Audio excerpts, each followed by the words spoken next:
சமாரம்பாம் யதிசேகரமத்யமாம் லக்ஷ்மீவல்லபபர்யந்தாம் வந்தே குரு பரம்பராம். ஆழ்வார்கள் வாழி அருளிச் செயல் வாழி தாழ்வாதமில் குறவர்தாம் வாழி ஏழ்வாறுமைய அவர்களுரைத்தவைகள்தாம் வாழி செய்யமறை தன்னுடனே சேர்ந்து அகலகில்லே நிறையுமென் அலர்மேல் மங்கை உரை மார்பா நிகரில் புகழாய் உலகம் முன்னுடையாய் என்னையாழ்வானே.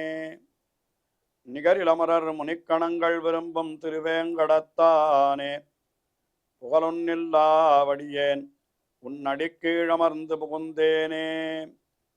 அகில புவன ஜன்மஸ்தேம பங்காதிலீலே வினத விவிதபூத உராதரக்ஷைகதீக்ஷே ஸ்ருதிஜரசி விதீப்தே பிரம்மணி ஸ்ரீனிவாசே பவது மம பரஸ்மின் ஷேமுழி பக்திரூபா.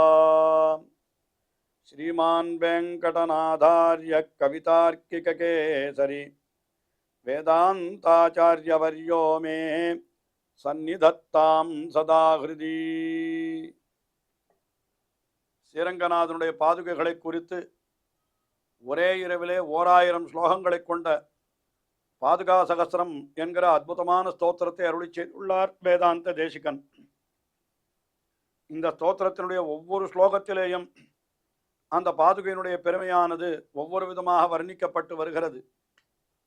அதிலே இப்பொழுது நாம் அதிகார பரிகிரக பத்ததி என்கிற 6வது பத்ததியிலே இருக்கக்கூடிய ஸ்லோகங்களை அனுபவித்து வருகிறோம்.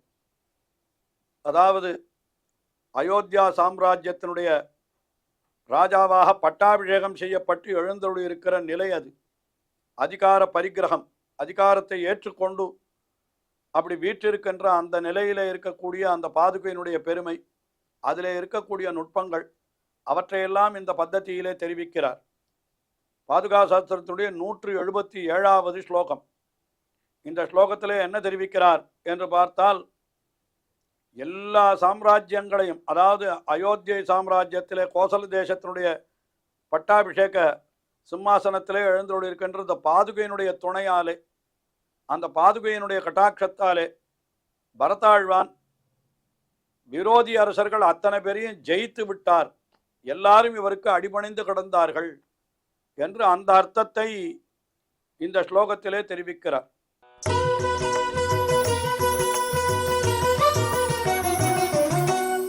மகதாங்க கலிங்க வங்க முக்கியான் விமதான் ரந்திரகவேஷிணாசசைன்யான்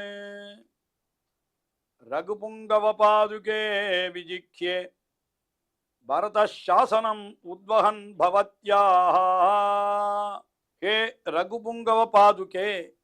ரகுபுங்கவ பாதுகே என்னால் ரகு புங்கவன் என்னால் அந்த ரகுவம்சத்திலேயே ஒரு அடலேறு போன்றவன் ராமபிரான். அதாவது புங்கவம் என்னால் ஒரு எருது என்று கொள்ளுவோம். ரகுபுங்கவன் என்னால் என்ன, அந்த ரகுவம்சத்திற்கே ரொம்ப பெருமை சேர்ப்பவனாயிருந்தவன். அப்படிப்பட்டவனுடைய பாதுகையே என்று சொல்லுகிறார். ஆஹா, என்ன பண்ணினான் பரதன் உன்னை என்ன பண்ணினான் என்னால் பவத்யா சாசனம் உத்வகன்னு, உன்னுடைய ஆக்ஞையை ஏற்றுக்கொண்டு ஏந்தி கொண்டு, அதாவது உன்னுடைய ஆக்ஞை என்னால் பாதுகையினுடைய ஆக்ஞை. பாதுகை தான் இப்பொழுது ராஜாவாக சிம்மாசனத்தில் வீற்றிருக்கிறது அல்லவா. அதனால பாதுகை ஆணையிடுகிறது, எல்லா விரோதிகளையும் நீர் ஜெயித்து விட்டு வாரும் என்று. அதனால பரதா பவத்யாக சாசனம் உத்வகன்னு, உன்னுடைய சாசனத்தை ஏற்றுக்கொண்டவனாக என்ன செய்தான், மகத அங்க கலிங்க வங்கமுக்கியானு என்ன அந்த மற்ற ராஜ்யங்கள், மகதம் என்னும் ஒரு ராஜ்யம், அங்கம் என்னும் ஒரு ராஜ்யம், கலிங்கம் என்னும் ஒரு ராஜ்யம், வங்கம் என்னும் ஒரு ராஜ்யம்.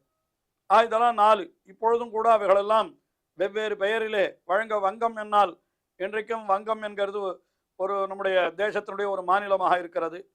கலிங்கம் என்னால் அது ஒரிசா என்று சொல்லலாம் என்று வைத்துக் கொள்ளுங்கள். அதுபோல இந்த தேசங்களும் மகதம், அங்கம், கலிங்கம், வங்கம், மகதம் என்று பல தேசங்களாக இருந்தன. அவற்றையெல்லாம் ஒரு குடையின் கீழே பரதாழ்வான் கொண்டு வந்தான். எத்தாலே என்று கேட்டால் எல்லாம் இந்த பாதுகையினுடைய பிரபாவத்தால். அதை சொல்லுகிறார்.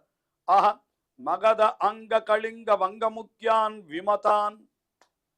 இவர்களெல்லாம் எதிரி ராஜாக்களாக இருந்திருப்பார்கள் போல், அவர்களையெல்லாம் ஜெயித்தான். அவர்களெல்லாம் யாரு? ரந்திரகவேஷினா. ரந்திரகவேஷினா என்னால் என்ன?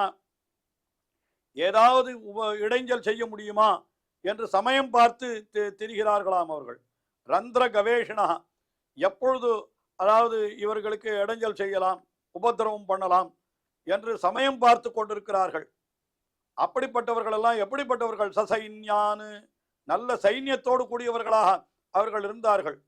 அப்படிப்பட்டவர்களை எல்லாம் என்ன பண்ணினான் என்ன கேட்டால், விஜிக்கே, பரதாழ்வான் ஜெயித்து விட்டான். ஜெயித்து எல்லாவற்றையும் கோசல சாம்ராஜ்யத்தினுடைய கீழே கொண்டு வந்து விட்டான். ஒரு குடையின் கீழே அத்தனை ராஜ்யத்தையும் கொண்டு விட்டான். அப்படி கொண்டு வருவதற்கு எது காரணம் என்று ஆராய்ந்து பார்த்தால், பரதா சாசனம் பவத்யாக உத்வகன், பவத்யாக சாசனம் உத்வகன், உன்னுடைய கட்டளையை சிரமேற்கொண்டு அவன் இத்தனை அரசர்களை ஜெயித்தான் என்று இந்த ஸ்லோகத்திலே அப்படி தெரிவிக்கிறார். இது எதை சொல்லுகிறது என்று சொன்னால், ஆச்சாரியர்களுடைய கட்டாட்சம் இருந்தால் எப்பேற்பட்ட விரோதிகளையும், நம்முடைய இந்திரியங்களாகிற விரோதிகளை கூட நாம் ஜெயித்து விடலாம். மற்றவர்களுக்கெல்லாம் விரோதிகள் அங்கம் அங்கம் கலிங்கம் என்று வெளியில இருக்கிறார்கள். ஆனால் நமக்கு விரோதிகள் எங்கே இருக்கிறார்கள் என்றால் வெளியில இல்லை, உள்ளேயே இருக்கிறார்கள். இவர்களுக்கெல்லாம் ஆந்தர சத்ருக்கள் என்று பெயர். இந்த இந்திரியங்களை ஜெயிக்க வேணுமானால் அதற்கு நமக்கு என்ன வேணும் என்று கேட்டால், நமக்கு நம்மாழ்வாருடைய கட்டாட்சம் வேணும். இன்னும் மற்ற ஆழ்வார்கள், ஆச்சாரியர்கள், இவர்களுடைய கட்டாட்சம் வேணும். அப்படிப்பட்ட ஆச்சாரியர்களுடைய கட்டாட்சம் இருந்தால் எல்லாரையும் ஜெயித்து விடலாம் என்கிற அர்த்தத்தையும் நாம் இந்த ஸ்லோகத்திலே பெரும்படியாக அந்த அர்த்தத்தை காட்டினார். அடுத்தபடியாக 178வது ஸ்லோகம். இந்த 178வது ஸ்லோகத்திலே என்ன தெரிவிக்கிறார் என்னால், இந்த பாதுகையானது ராஜ்யாபிஷேகம் செய்யப்பட்டு சிம்மாசனத்திலே வீற்றிருக்கப்பட்ட காலத்திலே தேவதைகளும் மற்ற ராஜாக்களும் கூட எல்லாரும் வந்து கூட என்ன பண்ணாலாம், இவளை அப்படியே மகாலட்சுமியை சேவிக்கிறது போல வந்து சேவித்தார்களாம். சிம்மாசனத்தின் கீழே நின்று எப்படி மகாலட்சுமியானவள் ஒரு சிம்மாசனத்திலே வீற்றிருந்தால் அவளை எப்படி இந்த தேவதைகளும் மற்ற ராஜாக்களும் சேவிப்பார்களோ அதுபோல பாதுகையான உன்னை சேவித்தார்கள் என்றோ என்று இந்த ஸ்லோகத்திலே தெரிவிக்கிறார்.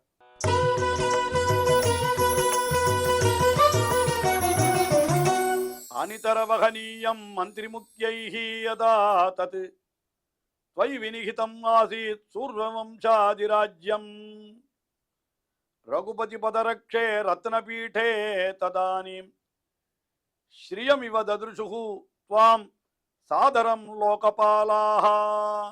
சுமந்திரர் முதலான அல்லது வசிஷ்டர் முதலானவர்கள் அவர்களெல்லாம் என்ன செய்தார்கள் என்னால், அனிதர வகனீயம் மந்திரி முக்கியைஹி, மந்திரி முக்கியைஹி, மந்திரி முக்கியைஹி, மந்திரி முக்கியமான மந்திரிகள். வசிஷ்டரே ஒரு மந்திரி தான், அவரையும் சொல்லலாம். இன்னும் சுமந்திரர் முதலானவர்களும் கூட துணை மந்திரிகளாக இருந்தார்கள். ஆனால் அவர்கள் என்ன பண்ணினார்கள், அனிதர வகனீயம், வேறு யாராலும் தாங்க முடியாத கோசல ராஜ்ய பாரம். கோசல ராஜ்ய பாரத்தை யார் தாங்கலாம் என்னால், அந்த சூரிய வம்சத்திலே வந்தவர்கள் மட்டும்தான் தாங்கலாம்.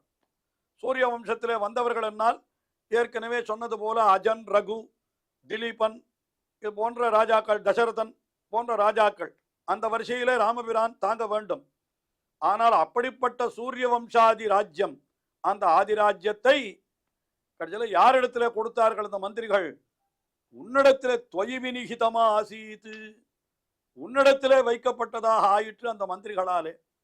ஆஹா, சூரிய வம்சத்து பரம்பரையைச் சேர்ந்தவர்களாலே மட்டுமே தாங்கப்படக்கூடியதான அந்த பெரிய சாம்ராஜ்ய பாரம் அது உன்னாலே தான் இப்பொழுது தாங்கப்படக்கூடியது. அனிதரவகனீயம், வேறு எவராலும் தாங்கப்பட முடியாது என்கிற அந்த விஷயத்தை மந்திரி முக்கியைஹி யதா தத் துவயி வினிகிதம், எப்பொழுது அந்த மந்திரி முக்கியமான மந்திரிகள் உன்னிடத்திலே கொண்டு வந்து வைத்தார்களோ ததானீம், அப்பொழுது அந்த சிம்மாசனத்திலே போய் இந்த பாதுகை வீற்றிருந்தது. அதாவது அபிப்பிராயம் என்னன்னா, ஒரு பெரிய பாதுகை, அதாவது ஒரு பெரிய சிம்மாசனம், அதில் சூரிய வம்ச பரம்பரையை சேர்ந்தவர்கள் மட்டும்தான் வீற்றிருக்க முடியும். அப்படிப்பட்ட ஒரு உயர்ந்த சிம்மாசனத்தில் கொண்டு போய் யாரோ ஒரு அல்பனை கொண்டு போய் வைத்தால் உடனே எல்லாரும் அதை என்ன சொல்லுவா, என்ன இப்படியா இந்த சிம்மாசனத்தில் போய் இவனையா, எப்பேற்பட்டவர்கள் எல்லாம் இருந்த சிம்மாசனம், அதிலே போய் இவனை வைத்திருக்கிறார்களே என்று எடுத்தெழுந்து பேசுவார்கள். ஆனால் எப்பொழுது பாதுகையான உன்னை கொண்டு போய் அங்கே பட்டாபிஷேகம் பண்ணி விட்டார்களோ, ரகுபதி பாதரக்ஷே ரத்னபீட்டே ததானீம், ஆஹா ரகுபதியினுடைய பாதரட்சையே ததானீம், அந்த சமயத்திலே அந்த ரத்ன பீட்டத்திலே நீ எழுந்தருள் இருக்கிற நிலையை பார்த்தவுடனே என்ன பண்ணினார்கள், லோகபாலாகா. லோகபாலாகா என்னால் என்ன, உலகத்தை எல்லாம் காப்பவர்களான தேவதை, அதாவது ராஜாக்கள். லோகபாலாகன்றதுக்கு ரெண்டு அர்த்தமும் கொள்ளலாம். உலகத்தை எல்லாம் காப்பவர்களான தேவதைகள் என்றும் கொள்ளலாம், அல்லது நாட்டை காப்பவர்களான அரசர்கள் என்றும் கொள்ளலாம். லோகபாலாகா மற்ற அரசர்கள் அல்லது மற்ற தேவதைகள் எல்லாருமே என்ன சொன்னா, சிவம் இவ ஸ்ரீயம் இவ ததிருஷுகு துவாம் துவாம் ஸ்ரீயம் இவ ததிருஷுகு, உன்னை ஸ்ரீ மகாலட்சுமியை போலே அன்றோ பார்த்தார்கள். நியாயமாக பார்த்தால் என்ன நினைக்க வேண்டும், என்ன இது பெரிய ஒரு சிம்மாசனம், அதில் சூரிய வம்சத்தைச் சேர்ந்தவர்கள் தான் வீற்றிருக்க முடியும்.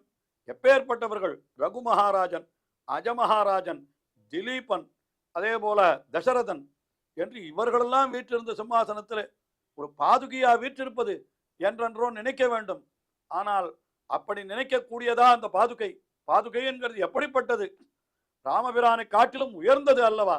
ஆயினாலே அந்த பாதுகை அந்த சிம்மாசனத்திலே அந்த மந்திரிகளாலே வைக்கப்பட்டவுடனே, பட்டாபிஷேகம் செய்யப்பட்டவுடனே அங்கே வந்து சேவித்த அந்த லோகபாலர்கள் எல்லாம் அப்படியே ஸ்ரீ மகாலட்சுமியே அந்த சிம்மாசனத்திலே எழுந்தருள் இருப்பதாக நினைத்து உன்னை வணங்கினார்கள் என்றோ என்று அப்படி இந்த ஸ்லோகத்திலே அதனுடைய பெருமையை சொல்லுகிறார். அதனால நாமும் கூட என்ன நினைக்கணும்னு கேட்டா, நல்லா ஞானம் அனுஷ்டானம் முதலான குணங்களெல்லாம் உடைய ஆச்சாரியன், அவனை போய் நாம் சேவிக்கிற பொழுது என்ன நினைத்து சேவிக்க வேண்டும் என்னால், ஸ்ரீ மகாலட்சுமியே இவர்தான் என்று சேவிக்கணும். என்ன காரணம், ஸ்ரீ மகாலட்சுமி என்பவளுக்கும் நமக்கும் என்ன, அதாவது என்ன தொடர்பு என்னால், நம்ம கொண்டு போய் எம்பெருமானிடத்திலே சேர்ப்பிக்கின்ற அந்த கடக கிருத்தியம், இருவரையும் சேர்ப்பிக்கின்ற காரியம், அதை செய்பவள் ஸ்ரீ மகாலட்சுமி தான். அதே புருஷகாரத்தை செய்பவர்கள் ஆச்சாரியர்கள். அதனால ஆச்சாரியர்கள் அத்தனை பேரும் எப்படிப்பட்டவர்கள் என்றால் ஸ்ரீ மகாலட்சுமியினுடைய ஸ்தானம் தான், ஸ்ரீ மகாலட்சுமியினுடைய பரிகரங்கள் என்று அவர்களை சொல்லுவார்கள். ஆயினாலே ஆச்சாரியனை சேவிக்கிற பொழுது ஸ்ரீ மகாலட்சுமியாகவே நினைத்துத்தான் சேவிக்க வேண்டும் என்று பெரியோர்கள் நமக்கு காட்டியிருக்கிறார்கள். அந்த கருத்தை இந்த ஸ்லோகத்திலே நாம் கொள்ளலாம். பாதுகை சிம்மாசனத்திலே எழுந்தொழி இருக்கிற பொழுது மற்ற லோகபாலர்கள் எல்லாம் அதை ஸ்ரீ மகாலட்சுமியாக நினைத்தார்கள் என்று சொல்லுவது போல, ஆச்சாரியனை சேவித்தால் நாம் ஸ்ரீ மகாலட்சுமியினுடைய ஸ்தானத்திலே இருந்து நம்மையும் எம்பெருமானையும் சேர்த்து வைப்பவர் இவரென்றோ என்று அவரிடத்திலே நாம் நன்றி பாராட்ட வேண்டும் என்ற கருத்தையும் இந்த ஸ்லோகத்திலே கொள்ளும்படியாக வேதாந்த தேசிகன் அற்புதமாக அருளி செய்திருக்கிறார். இன்னும் தொடர்ந்து அனுபவிப்போம். ஸ்ரீயக்காந்தாய கல்யாண நிதயே நிதயேர்த்தினாம் ஸ்ரீவேங்கட நிவாசாய ஸ்ரீனிவாசாய மங்களம். ஸ்ரீமத் சுந்தர ஜாமா திருமுனிமானசவாசினே சர்வலோக நிவாசாய ஸ்ரீனிவாசாய மங்களம்.